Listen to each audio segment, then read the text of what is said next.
હા તો દોસ્તો, આજે મેં જોઈ ગુજરાતી ફિલ્મ જગત સ્ટારિંગ યશ સોની, રિદ્ધિ યાદવ અને ચેતન દયા. તો જગત એ મૂવી છે 12 વર્ષના છોકરા વિશે જે ખોવાઈ જાય. મારો દીકરો ઘરે પાછો નથી આવ્યો. સાંભળો ને તમે. શું?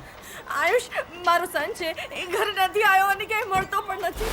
હવે આ કેસ છે જે ઇન્સ્પેક્ટર જગતને સોંપવામાં આવ્યો છે. સવારે સ્કૂલે જવા માટે નીકળેલો, પછી 1 વાગે પાછો ના આવ્યો. 1 વાગે પતે છે એની સ્કૂલ? 12:35 પતે છે આમ તો, પણ 1 વાગ્યા સુધીમાં આવી જાય છે પાછો.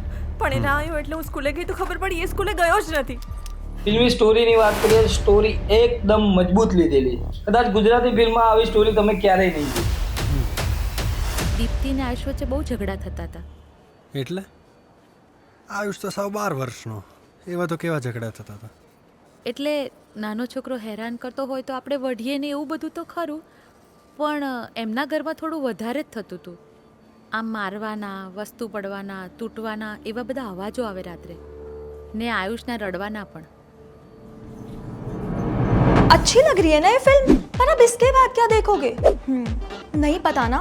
अरे मैं बताती हूँ. इसके बाद देखो नाते, सावरी, पुनर्जन्म, 31st, पोपट. और रुको, सिर्फ यही नहीं, स्टेज पर अवेलेबल है 5000 से ज्यादा धमाकेदार सुपरहिट फिल्में. अरे इतना समझाया फिर भी अभी यहीं हो. सोचो मत और डाउनलोड करो स्टेज ऐप और जाके देखना स्टार्ट करो अपनी पसंदीदा फिल्में अभी.